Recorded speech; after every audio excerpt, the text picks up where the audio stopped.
नमस्ते दोस्तों, कैसे हैं आप? स्वागत है आपका हमारे चैनल पर, जहां हम आपके लिए लाते हैं सच्ची और अनसुनी कहानियां। आज की कहानी राजस्थान के एक ऐसे गेस्ट हाउस की है जहां एक कमरा आज भी किसी का इंतजार कर रहा है। ये कहानी सिर्फ कहानी नहीं, बल्कि एक श्राप की दास्तां है। जयपुर के पुराने शहर में गलियों के बीच एक छोटा सा पुराना गेस्ट हाउस था। नाम था राजमहल इन।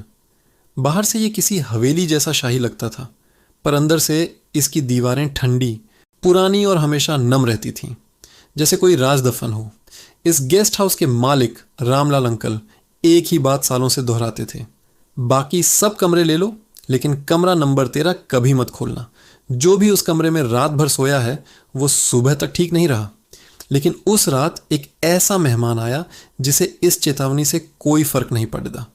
उसका नाम था विकास। दिल्ली से आया एक नौजवान यूट्यूबर जो रियल हॉरर स्टोरीज बनाता था।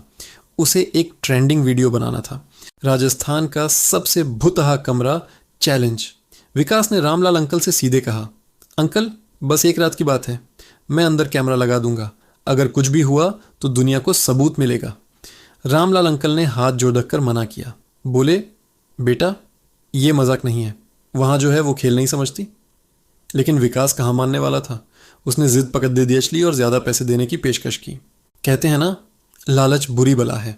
भारी मन से रामलाल अंकल ने जंग लगी चाबी उठाई और उस कमरे का ताला खोल दिया जो सालों से बंद था। कमरा नंबर 13 अंदर से बिल्कुल सामान्य था। एक पुरानी लकड़ी की खाट, कोने में एक टूटा हुआ शीशा और दीवार पर एक पुरानी तस्वीर। तस्वीर में लाल जोड़े में एक औरत थी जिसका चेहरा धुंधला था, जैसे किसी ने जानबूझकर मिटा दिया हो। विकास ने अपना सारा सेटअप किया, 3-4 कैमरे लगाए, लाइट बंद की और बिस्तर पर लेट गया। सोने की कोशिश करने लगा। उसे लगा ये सब महज एक अफवाह है। रात धीरे धीरे गहरा रही थी। घड़ी में रात के 2:13 हुए। अचानक कमरे में ठंडक इतनी बढ़ गई जैसे किसी ने बर्फ की सिल्ली रख दी हो। एक अजीब सी बेचैनी होने लगी। विकास की नींद टूटी। उसने महसूस किया कि कमरे में कोई और भी है। उसकी नज़र सामने लगे आईने पर पड़ी। आईने में कुछ हिलता हुआ दिखा। विकास ने झट से अपना कैमरा उठाया और आईने की तरफ फोकस किया। उसका दिल तब धक से रह गया जब उसने देखा कि आईने में उसकी अपनी परछाई नहीं थी। वहाँ वो औरत खद्दी थी, वही लाल जोधे वाली औरत, लेकिन इस बार उसका चेहरा साफ था और उसकी आंखें पूरी तरह से काली थीं, जैसे 2 गहरे कुएं हों। एक फुसफुसाहट कमरे में गूंजी जो दीवारों से निकल रही थी।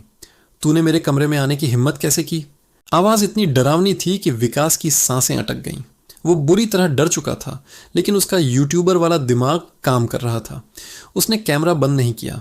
कांपती हुई आवाज़ में उसने पूछा, तुम कौन हो? वो औरत आईने से बाहर निकली, लेकिन वो चल नहीं रही थी, बल्कि हवा में तैर रही थी। उसके पुराने गहनों और चूड़ियों की खनक पूरे कमरे में गूंजने लगी। वो बोली, मैं रानी सुल्ताना हूँ। आज से कई साल पहले 1947 में मेरे पति ने इसी कमरे में मुझे जिंदा जला दिया था, सिर्फ इस ज़मीन को हड़पने के लिए। मैंने मरते हुए श्राप दिया था कि जो भी इस कमरे में रात गुजारेगा वो मेरे अकेलेपन को दूर करने के लिए मेरे साथ चलेगा। विकास के होश उड़ गए। वो दरवाजे की तरफ भागा, उसे खोलने की कोशिश करने लगा, लेकिन दरवाज़ा जैसे दीवार बन चुका था, टस से मस नहीं हो रहा था। वो चिल्लाया, मैंने कुछ नहीं किया है, मुझे जाने दो। रानी सुल्ताना धीरे धीरे उसकी तरफ बढ़ी और अपना हाथ आगे बढ़ाया। जैसे ही उसकी उंगलियों ने विकास के सीने को छुआ, उसे एक तेज जलन महसूस हुई। उसकी टी-शर्ट जलने लगी और त्वचा पर काले निशान बनने लगे, जैसे किसी ने गर्म लोहे से लिखा हो, अब तेरा नंबर है। विकास की चीखें उस कमरे में ही दबकर रह गईं। अगली सुबह जब विकास बाहर नहीं आया तो रामलाल अंकल घबराते हुए दरवाजे पर पहुंचे। उन्होंने दरवाज़ा खटखटाया, लेकिन कोई जवाब नहीं आया। हिम्मत करके उन्होंने चाबी से दरवाज़ा खोला। कमरा पूरी तरह खाली था। न विकास न उसका सामान, बस उसका फ़ोन ज़मीन पर पड़ी दीधा था जिस पर वीडियो चल रहा था। रामलाल अंकल ने कांपते हाथों से फ़ोन उठाया। वीडियो का आखिरी फ्रेम देखकर उनकी आंखों में खौफ भर गया। स्क्रीन पर विकास मुस्कुरा रहा था, लेकिन उसकी आंखें पूरी तरह काली थीं और उसके ठीक पीछे रानी सुल्ताना खद्दी थी, उसका हाथ पकड़े हुए, जैसे वो अब हमेशा के लिए उसका हो चुका था। पुलिस आई, छानबीन हुई, लेकिन विकास का कोई सुराग नहीं मिला। सबसे अजीब बात यह थी कि उसके फ़ोन से वो वीडियो भी डिलीट हो चुका था, जैसे कभी रिकॉर्ड ही ना हुआ हो।